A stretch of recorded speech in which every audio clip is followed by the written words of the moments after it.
I had an affair with my brother's wife during his cancer treatment. He found the texts on his last day and died knowing the truth.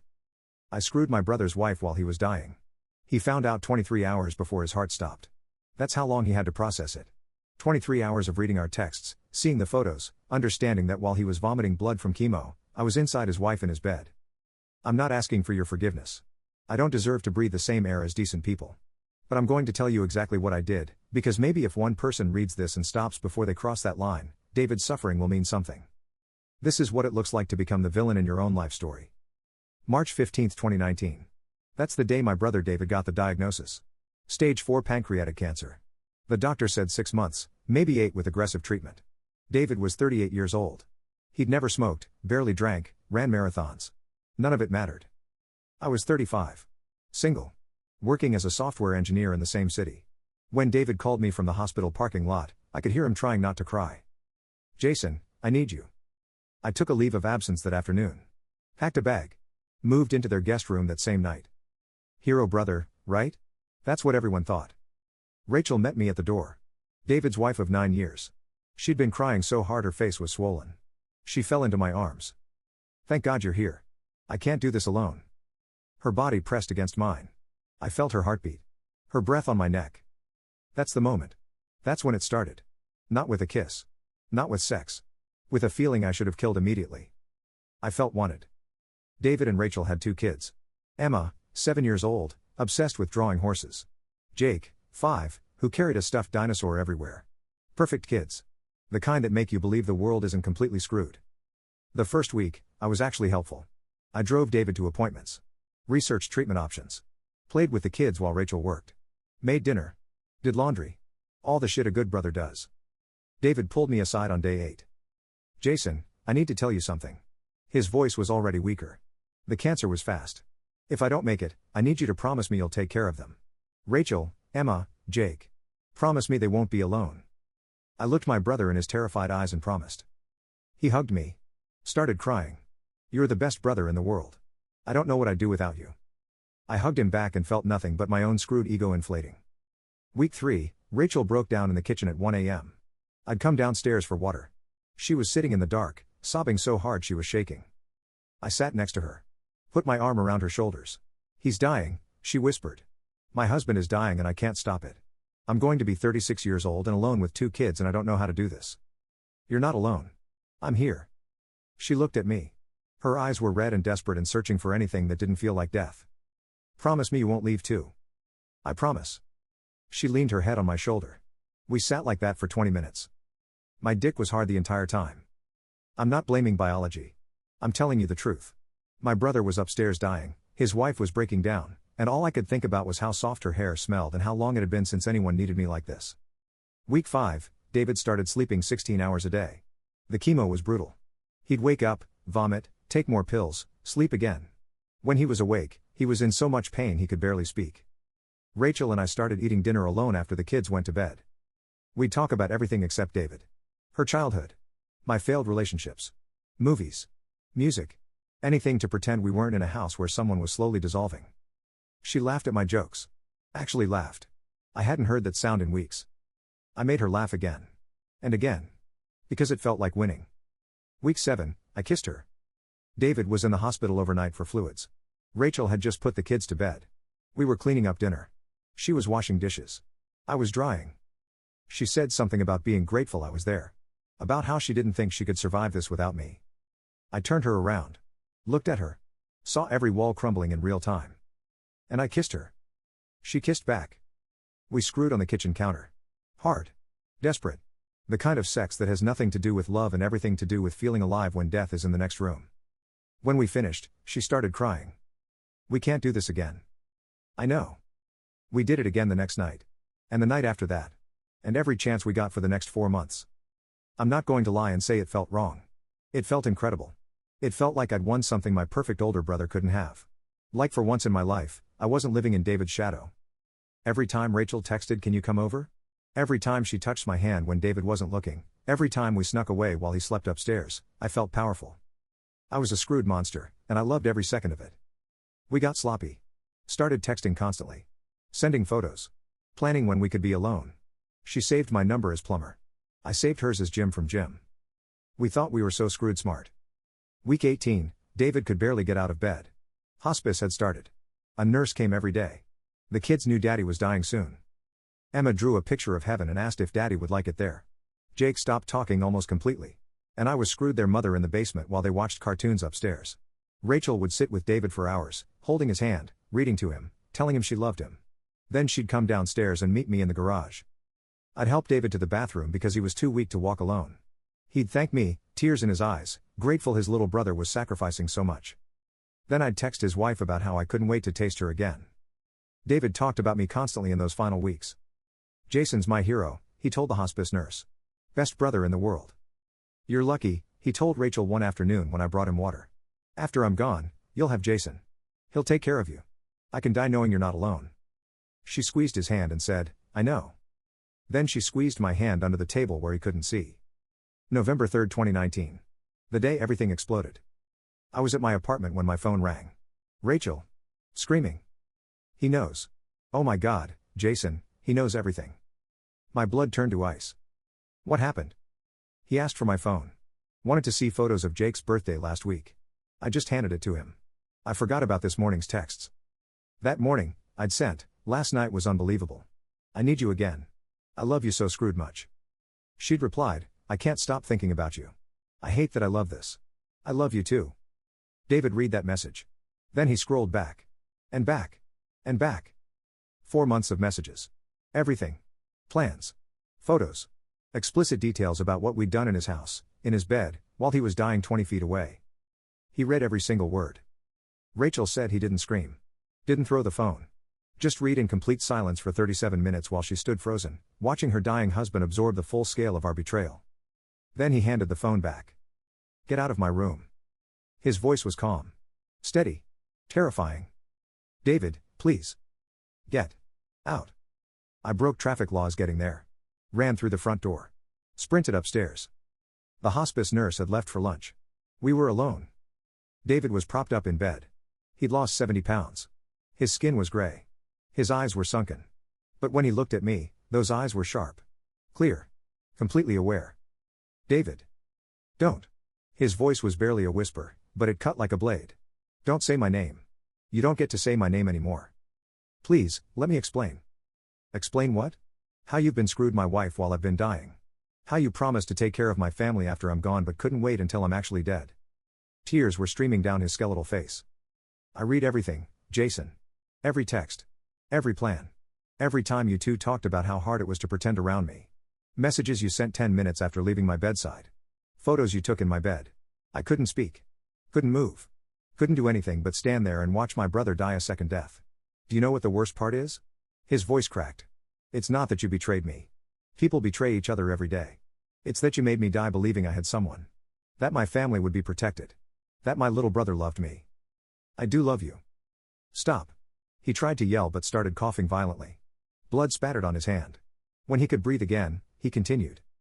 I've been in agony for months. The pain is unbearable. But I kept fighting. Kept holding on.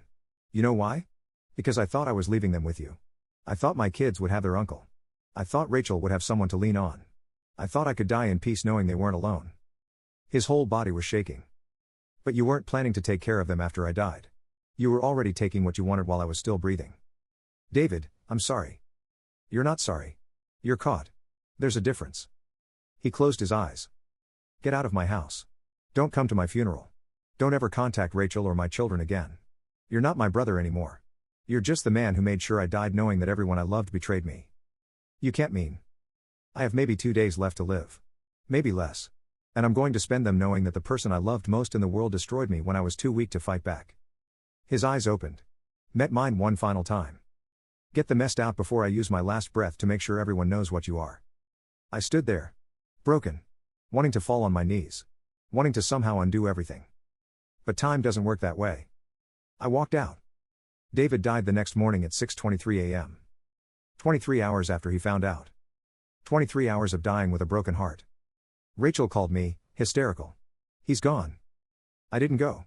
David had made his wishes clear. The hospice nurse told Rachel that David had been awake most of the night. That at 4:17 a.m., he'd asked her to write something down because his hands were too weak. His final words, dictated while the morphine barely controlled his pain. Tell my kids their daddy loved them more than life itself. Tell Rachel I forgive her because holding on to hate isn't worth my last hours. Tell Jason he didn't kill me. The cancer did that. But he made sure I died in agony instead of peace. And that's something God will have to sort out, because I can't. He died 2 hours and 6 minutes later. I wasn't allowed at the funeral. David's best friend Marcus called me. Show your face tomorrow and I will beat you unconscious in front of everyone. That's a promise.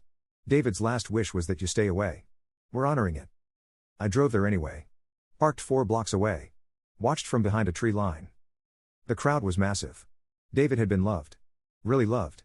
Emma and Jake stood by the casket, holding Rachel's hands. Emma was sobbing. Jake just stared, silent, clutching his dinosaur. They lowered my brother into the ground while I hid in the trees like the coward I am. No one looked for me. Because I wasn't family anymore. I was just the monster in the story they'd tell for years. 4 days after I watched them bury my brother from the trees, Rachel appeared at my apartment door. For one insane moment, I thought she'd come to be with me. That now that David was gone, we could finally be together. I was screwed delusional. She stood in my doorway looking 10 years older than she had a month ago. Her eyes were empty. Dead. I need to say something and then I never want to see you again. Rachel. Shut up. You don't get to talk. I shut up. The night before David died, after you left, I went back to his room. He was awake. In so much pain he was whimpering. And you know what he said to me? She started crying. Not sad crying. Angry crying. He said, I'm glad I know the truth. At least I'm not dying believing a lie. Then he looked at me and said, you were the love of my life. And I'll die knowing I wasn't yours. Her voice broke completely. Those were the last words my husband said to me. Not I love you. Not take care of our kids. Just the knowledge that he wasn't enough. That I threw him away while he was dying. Rachel, I'm so sorry. I don't care if you're sorry. Sorry doesn't give Emma her father back. Sorry doesn't erase the fact that Jake's last memory of his daddy is him crying in bed because his wife and brother destroyed him. She was screaming now. I'd never heard her scream before. We didn't love each other, Jason. I used you to escape reality and you used me to finally feel like you'd won something over your perfect brother. We're both disgusting. But I have to look at my kids every day knowing what I did. You just get to disappear. She threw an envelope at my chest. It hit me and fell to the floor. David wrote that at 3 a.m. the night he died. He made the nurse promise to give it to me to give to you. Read it. Don't read it. I don't care. Just stay the mess away from my family. She turned and walked away. I picked up the envelope with shaking hands. It took me 8 days to open it. When I finally did, I had to read it 3 times before my brain would process the words. Jason. I'm writing this at 3:17 a.m. The pain is so bad I can barely think, but I need to say this while I still can. I forgive you. Not because you deserve it. Not because what you did was okay. But because I have maybe 18 hours left on this earth and I refuse to spend them hating my little brother. But you need to understand what you took from me.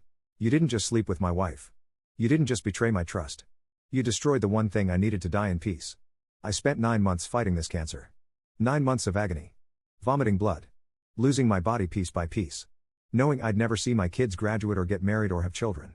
Knowing I'd never grow old with Rachel. The only thing that made it bearable was believing they'd be okay. That you'd be there. That my family was protected. You took that from me. Now I get to die knowing my wife was screwed my brother in my bed while I was too weak to walk. Knowing you sent her messages about how good it felt while I was downstairs vomiting from chemo. Knowing every promise you made was a lie. I thought I knew what hell was. Cancer, pain, dying at 38. But hell is dying knowing the person you loved most saw you as an obstacle instead of a brother. You didn't wait for me to die to take my place. You just took it while I was still breathing. I hope you build a good life, Jason. I hope you find someone who loves you. I hope you become the man I always thought you were. But I'll die knowing you never were that man. I'll die knowing you destroyed me when I was defenseless. And I'll die knowing that Emma and Jake's last memories of their father will be tainted by this. That's your legacy. Not the brother who helped. The brother who betrayed. I forgive you because I have too. But I'll never understand how you could do this to someone you claim to love. David. P.S. Don't contact Rachel again. Don't try to see the kids. That's the last thing I'm asking you. If you ever loved me, honor this. I read that letter and understood what I'd become. Not a man who made a mistake. A man who chose cruelty and called it love. I tried calling Rachel anyway. Blocked. I texted. Blocked. I drove to the house 3 days later. David's father answered. He was 67 years old and looked like he wanted to kill me with his bare hands. You have 10 seconds before I call the police. I just want to talk to Rachel. Rachel doesn't want to see you. Neither do David's kids. Neither do any of us. You broke my son's heart while he was dying. You don't get to be part of this family anymore. Please, I need to explain. My son is dead. He died knowing his brother betrayed him in the cruelest way possible. There's nothing to explain. There's just you, leaving, right now. I left. 1 week later, I was fired. Our company was small. Word had spread about what I'd done. My project lead requested a transfer. 2 other engineers complained to HR about feeling uncomfortable working with me. My manager called me in. Jason, I'm not going to pretend this is about performance. What you did. People are talking. It's affecting team morale. I think it's best if you pursue other opportunities. I was escorted out that afternoon. I couldn't find another job in the city. Every interview ended the same way. They'd Google my name. Find the Reddit post someone had made about the situation. Suddenly they weren't hiring anymore. I moved back to our hometown. Big mistake. Everyone there knew David. Everyone had heard what happened at the funeral. What I'd done. I couldn't buy groceries without people staring. Couldn't go to a bar without conversation stopping when I walked in. One night, drunk and desperate, I showed up at Rachel's house at 11:47 p.m. Banged on the door. The police were there in 4 minutes. I spent the night in jail. Got slapped with a restraining order the next morning. I wasn't allowed within 1,000 feet of Rachel, Emma, Jake, or any member of David's family. I'd been legally banned from the people I destroyed. I moved 3 hours away. Got a job in construction. Minimum wage. Manual labor. Nobody asked questions. I tried dating. Met a woman named Sarah.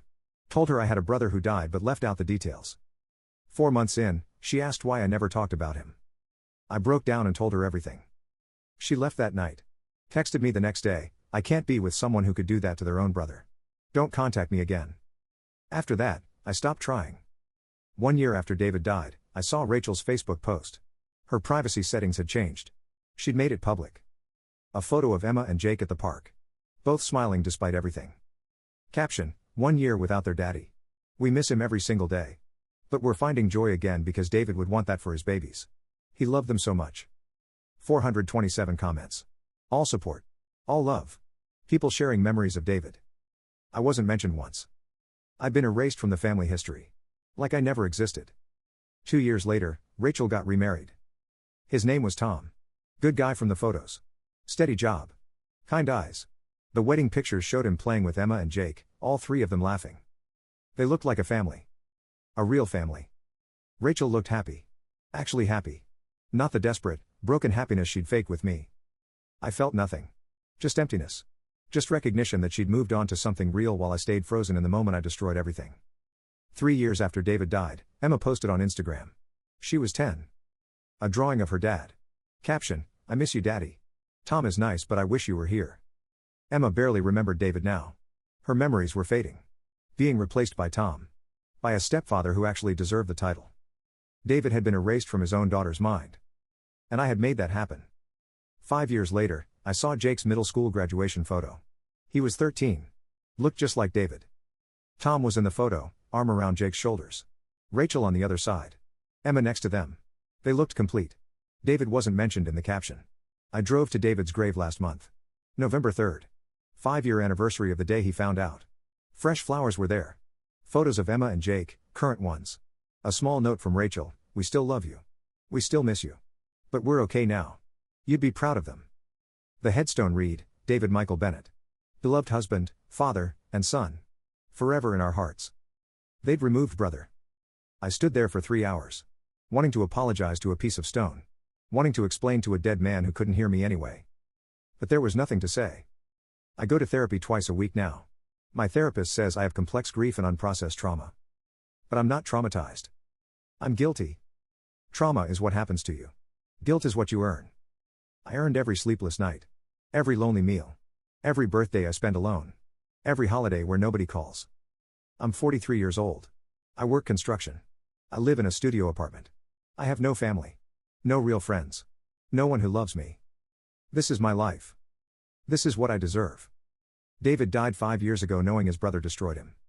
Emma and Jake barely remember their father. Rachel rebuilt her life with a man who actually deserves her. And I'm still here. Still breathing. Still living in the grave I dug. Last week, I got a message request on Facebook. From Emma. She's 12 now. Hi. Are you my Uncle Jason? I found some old photos of you and my dad. You look happy together. What happened? Why don't you visit? I stared at that message for 4 days. Then I blocked her. Because what could I possibly say? How do I tell a 12-year-old that I'm the reason her father's last hours were agony? That I'm the reason she barely remembers him? That I destroyed the man she draws pictures of? Some doors should stay closed. Some graves should never be disturbed. I'm writing this because I need you to understand something. Betrayal isn't just about what you do. It's about what you take. I didn't just sleep with my brother's wife. I took his peace when he needed it most. I took his last hours and filled them with agony. I took his children's final memories of their father and tainted them forever. David forgave me before he died. But forgiveness doesn't erase what you did. It just means they found peace. And you never will. I'll die someday. Alone.